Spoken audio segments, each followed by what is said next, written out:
আমি কৃষকের ছেলে ভাই। জাহিদ ভাই, এই কেডা? কি করেন ভাই? আরে ভাই কি কম কন আয় নিন্দান সামনে কি কি কাম করতেছেন এই রোদের ভাই, মধ্যে? কটা গাছ বাস্তাছি বুঝেননি, ফসল করছি তো আমরা লোক কটা ঘাস হইতে গাছ বাস্তাছি ভাই। এই শাক ফসল কি আপনি লাগাইছেন? হ্যাঁ ভাই, দেখেন না কি অবস্থা, রোদ বৃষ্টি। ভাই শাক তো আপনার পুড়িয়ে গেছে পুরো একবারে, কেন না কি অবস্থা হয়ে গেছে? হ্যাঁ ভাই, দেখেন না কি অবস্থা। তারপরে আবার ভাই বাজারে নিলে পাই না দাম। কথা কি কিছু বুঝেননি, আমরা পাই না দাম, পাই নাই। বন বন ভাই, আমরা তো ভাই এদিন কইরাই খাই, চাষবাস ছাড়া আমাদের আর কি করার আছে, কথা বুঝেননি। ভাই আমরা মধ্যবিত্ত যারা আছি কৃষক, তারা তো চাষবাস করে ক্ষেত খামারি করেই খাওয়া লাগে, আমরা কি আর ভালো কিছু করতে পারি? আসলে ভাই আমাদের দেখেন, এই যে সম্বলই তো বাজারে গেছিলাম বুঝেননি, হুম এই যে শাক উঠে বাজারে লিয়ে গেছিলাম, হুম। বাজার ভাই ন্যায্য মূল্য পাই না ভাই। কয় 2 টাকা কেজি, এই শাকগুলো 2 টাকা কেজি। অথচ আমার সার, তারপর বীজ, এই যে নিজে ভাই রোদ বৃষ্টি ঝড় সব আমাকে মাথার উপরে দেওয়া যায়।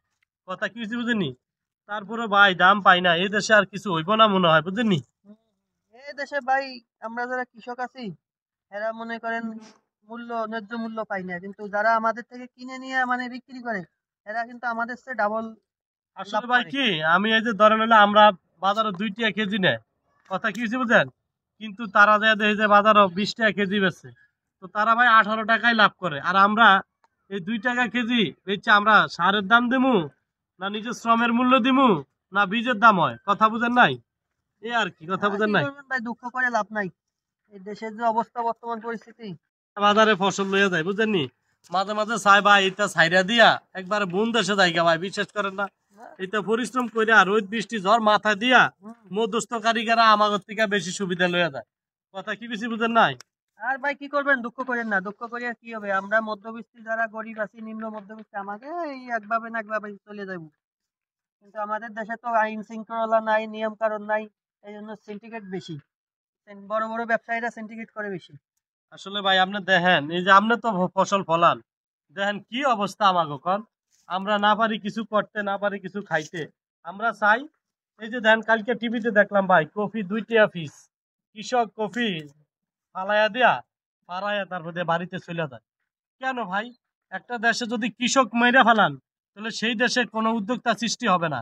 আর আমাদের মতো কৃষক যারা আছে, তারা যদি ফসল না ফলায়, আপনি বিদেশ থেকে ফসল এনে খাইতে পারবো ভাই কন? না, বিদেশ তাহলে লাইনে পোষাইবো এই দেশে? সরকার এই জিনিসটা বুঝতে হবে, আমাদেরকে বীজ মাংনা দিতে হবে, আমাদেরকে সার মাংনা দিতে হবে। তাইলে আমরা ফসল ফলাইয়া এই দেশের মানুষের ভোক্তার চাহিদা আমরা পূরণ করতে পারবো। তাই আমরা চাই মধ্যস্থকারী দূরত্ব কমুক, আমাদের কাছ থেকে সরাসরি ফসল ভোক্তা কিনে নেক। আপনি কি বলেন ভাই? ভাই আপনার মতে আমি একমত। কথা বুঝছেন, আমরা এটা চাই ভাই। আর আমরা চিন্তা ভাবনা করছি ভাই, আগামীতে হয়তো নাও ফসল ফলাইতে পারি। এই মধ্যস্থকারীর কারণে আমরা কি করবো কোন, অস্থির হয়ে গেছি, অতিষ্ঠ হয়ে গেছি, কথা বুঝছেন। এই মিয়া নিরামই না জান, চলো যাই। কৃত কৃষককে আমরা অবশ্যই বীজ এবং সার মাগনা দিব, আর মধ্যস্থকারী যারা আছে তাদের থেকে অবশ্যই সাবধান রাখার জন্য আমরা কৃষককে উৎসাহিত করব। তাহলে ভিডিওটা ভালো লাগলে শেয়ার করে দিন ইনশাল্লাহ।